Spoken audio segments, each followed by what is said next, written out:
ये मेरा एक छोटा सा किचन गार्डन है, लेकिन साइड में जो लड़के खेल रहे हैं वो बार बार अपना बॉल फेंकते हैं क्रिकेट के टाइम पर, और उसी बहाने से अंदर आते हैं, कुछ फल और सब्जियां चुराते हैं और भाग जाते हैं। जब हम उनसे बोलते हैं तो वो कहते हैं हम तो बॉल लेने आए थे, जानबूझ के आपका गार्डन खराब करने या चुराने के लिए थोड़ी ना आए थे। अब आप ही मेरी मदद करिए कि क्या वो चोरी है या नहीं है। तो कुछ इसी तरह की बहुत सारी समस्याएं हमारे कोर्ट्स के पास भी आती हैं, और इन्हीं को हम आज के लेक्चर में डील करने जा रहे हैं। तो हाय एंड वेलकम टू लीगलॉजीज फन 2020। और हमारा आज का टॉपिक है कलरेबल लेजिस्लेशन। कलरेबल का मतलब जिसके ऊपर हमने कलर कर दिया है, वो उसका ओरिजिनल कलर नहीं है। तो आगे देखते हैं। आर्टिकल 246 ये हमने पहले भी किया था। ये जो है पार्लियामेंट और स्टेट के बीच में सब्जेक्ट मैटर्स को डिवाइड करता है कि पार्लियामेंट और स्टेट कौन कौन से टॉपिक्स पर लॉज को बना सकते हैं। जहाँ पर दोनों के बीच में कॉन्फ्लिक्ट होगा वहाँ पर सेंट्रल लॉ प्रिवेल करेगा।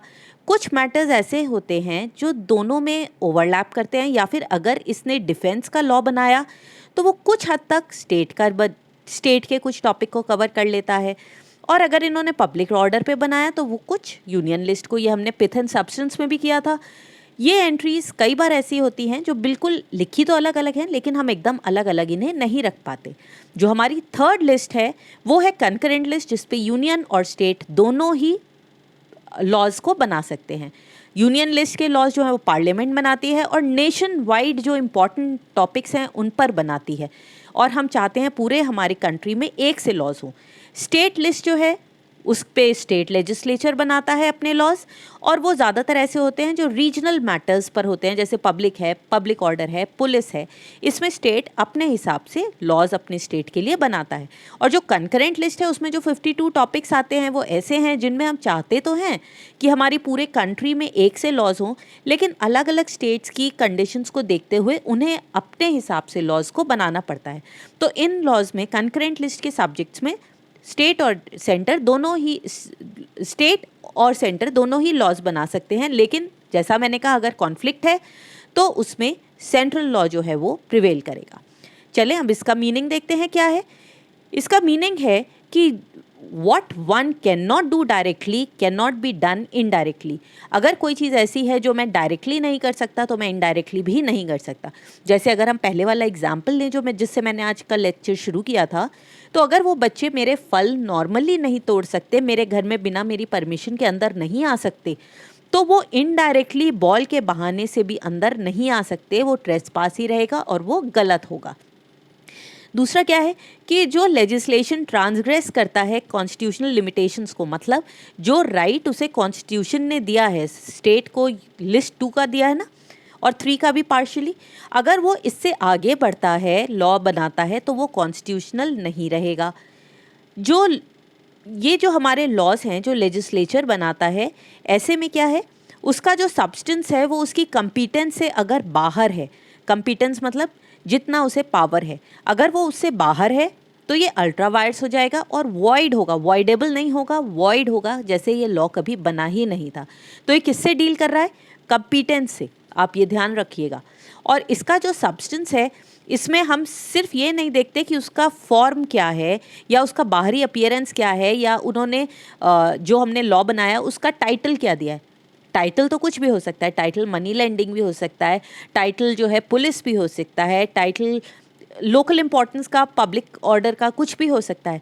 लेकिन अगर उसके अंदर जाके देखने पे पता चलता है कि वो उनकी कंपीटेंस के बाहर के टॉपिक्स को डील कर रहा है, तो ये अल्ट्रा वायर्स हो जाएगा। तो सिर्फ उसका आउटवर्ड अपीयरेंस नहीं, हमें उसके अंदर का मैटर भी देखना पड़ेगा।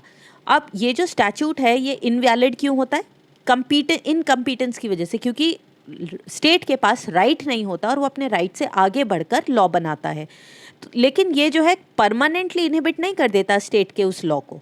अगर बाद में कभी कोई ऐसा री इनैक्टमेंट आए या अमेंडमेंट हो जाए जिससे कि स्टेट को ये पावर मिल जाए, अगर स्टेट को वो वाले एक्ट की पावर मिल जाती है, तो फिर क्या होगा, वो दोबारा से बनाया जा सकता है, वो इस्टेब्लिश हो जाएगा, और तब वो कलरेबल लेजिस्लेशन नहीं रहेगा। तो अगर कभी चेंजेस हो जाएंगे स्टेट, जैसे लिस्ट 2 और लिस्ट 1 में बहुत सारे टॉपिक्स ऐसे हैं जो बदले हैं, अगर कल को बदल गए तो वो उन टॉपिक्स पर लॉ बना सकता है। अब हम प्रिंसिपल्स देखते हैं कलरेबल लेजिस्लेशन के। ये प्रिंसिपल्स डायरेक्टली तो नहीं दिए हैं, हमने कुछ केसेस में से निकाले हैं।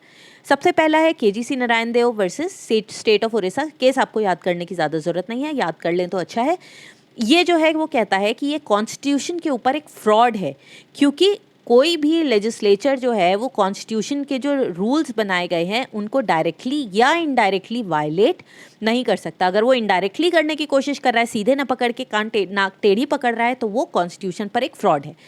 दूसरे केस में क्या कहा गया है कि कलरेबिलिटी जो है वो इनकम्पिटेंसी से डील करता है। ये हमने पहले भी पढ़ा, ये इनकम्पिटेंसी से डील करता है और बैड फेथ या ईवल मोटिव हम इसमें ध्यान नहीं देते। तो इसलिए यहाँ पर मोटिव जो है वो इररेलेवेंट है कि किस मोटिव से ये लॉ लाया गया था। नेक्स्ट क्या है, कलरेबल जो है इसका मतलब होता है कि सिर्फ अपीयरेंस में अगर कोई चीज़ नज़र आ रही है लेकिन वो रियलिटी में वो नहीं है जिसके बारे में टाइटल है, तो फिर क्या होगा, कोर्ट उसके ट्रू नेचर और कैरेक्टर को देखने पे मजबूर हो जाएगा और तब डिसाइड करेगा कि जो वो जिस लिए वो लेजिस्लेशन लाया गया है क्या वो उसकी पावर में था या नहीं था। लेकिन वो उसका मोटिव नहीं देखेगा, सिर्फ सब्सटेंस मैटर देखेगा, मोटिव नहीं देखेगा। जैसे अभी मैंने बच्चों की बात करी थी, तो उनका मोटिव हो सकता है कभी चुराना ना हो, लेकिन जो वो कर रहे हैं, घर में बिना परमिशन आ रहे हैं, वो लीगल नहीं है और वो गलत ही रहेगा।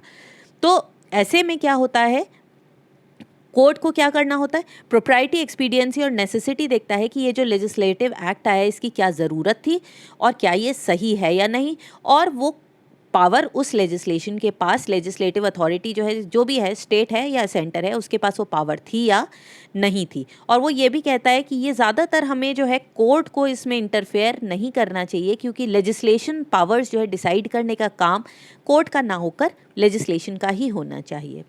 अब अगर जो है लेजिस्लेशन की कंपीटेंस से कोई चीज़ डील की जा रही है, तो चाहे उसका मोटिव अच्छा हो या बुरा हो, डायरेक्ट इनडायरेक्टली की हो या डायरेक्टली की हो, वो गलत ही रहेगी और वो इनवैलिड होगा। ठीक है, अब हम आगे आते हैं। जो एक केस है जिसमें ये अप्लाई हुआ है कलरेजेबल लेजिस्लेशन, वो एक इकलौता केस है जिसे हम अब देखने जा रहे हैं, state of Bihar versus Kameshwar. ये जो है बहुत पुराना केस है, 1950 का। इसमें किसको हमने चेक किया था, Bihar land reforms act 3 states के लिए आया था, लेकिन जो बिहार वाला लैंड रिफॉर्म एक्ट था इसी में प्रॉब्लम था, और 1950 का है, जब हम ज़मींदारी वगैरह को हटा रहे थे और लैंड रिफॉर्म्स ला रहे थे। तो इसमें क्या हुआ, जो रेंट ड्यू था और जो उसके एरियर्स थे, जो लैंडलॉर्ड्स को ड्यू थे, लैंड ऑफ एक्विजिशन, जब सरकार ने लैंड ली थी उससे पहले जो ड्यू थे, तो सरकार ने क्या कहा, उन्होंने कहा कि ये सारा तो हम ले लेंगे और इसमें से जो आधे एरियर्स हैं हम लैंडलॉर्ड को वो एज कंपनसेशन दे देंगे, जितना भी हमारा कलेक्ट हो गया। अब एंट्री 42 लिस्ट 3 जो है, कंपनसेशन ऑफ एक्वायर्ड प्रॉपर्टी, ये यूनियन और स्टेट दोनों का मैटर है, कंकरेंट लिस्ट में है। तो इसको जो है ये पब्लिक पर्पस के लिए ये डिटरमिन करना है कि ये पब्लिक पर्पस के लिए है या नहीं। और कि लोगों ने कहा कि ये मॉडिफाई कर दिया गया है, कि उन्होंने लिया तो पूरा है सारा कंपनसेशन और दिया कितना है, आधा, और ये है भी किस चीज़ का, सिर्फ एरिया ऑफ रेंट है ये। तो इसमें कोर्ट ने क्या कहा था कि बिहार लैंड रिफॉर्म्स एक्ट जो है वो रूल बनाने की बजाय, उनको रूल बनाना था कि कंपेंसेशन किस हिसाब से दिया जाएगा। उन्होंने तो क्या किया, जो पेटिशनर है उनको उनकी प्रॉपर्टी से ही डिप्राइव कर दिया, उनको उनकी प्रॉपर्टी ही ले ली और बिना किसी कंपेंसेशन के। और जो कंपेंसेशन है वो भी उन्होंने, जो रेंट कलेक्ट हुए हैं वो भी सिर्फ आधा दिया है। तो ये तो एक तरह से फ्रॉड हो गया, और ये लैंड एक्विजिशन ना रहकर लोगों की प्रॉपर्टी हड़पने का केस हो गया। तो इसको कलरेबल लेजिस्लेशन कहकर इनवैलिड कर दिया था और ये केस जो था ये वॉइड हो गया था। क्लियर है ये एक इकलौता केस है जिसमें हमारे कोर्ट ने डायरेक्टली इसको यूज़ किया है। ये जो है बहुत रेयर है, it is rare that law is decided on the ground of colourable legislation.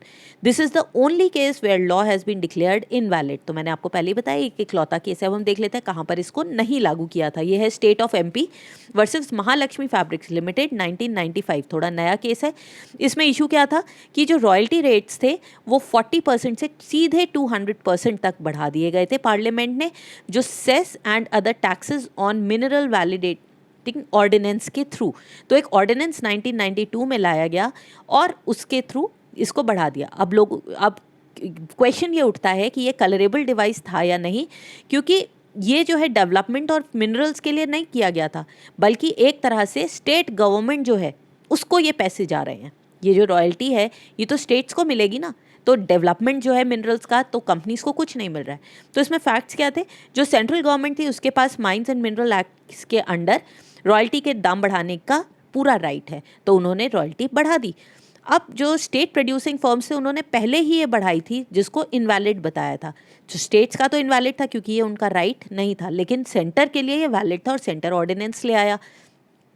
अब कोर्ट ने इसमें क्या कहा कि ये जो वैलिडिटी है नोटिफिकेशन की, ये जो है कलरेबल डिवाइस नहीं है। और क्यों नहीं है, क्योंकि मिनरल्स जो हैं वो स्टेट को ही बिलोंग करते हैं, मिनरल्स किसी इंडिविजुअल के नहीं हैं।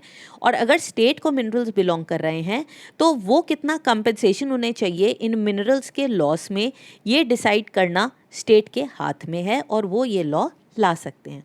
क्लियर है? तो ये कलरेबल डिवाइस नहीं था। तो ये टॉपिक क्लियर हो गया है। इसका केस लॉज भी हमने ले लिए, प्रिंसिपल्स भी ले लिए। अगर आपको पसंद आए तो लाइक, शेयर और सब्सक्राइब करें और बेल आइकन को दबाना बिल्कुल ना भूलें, ताकि आपको सारे मेरे वीडियोस का नोटिफिकेशन मिल जाए। So see you again in the next video. Good bye.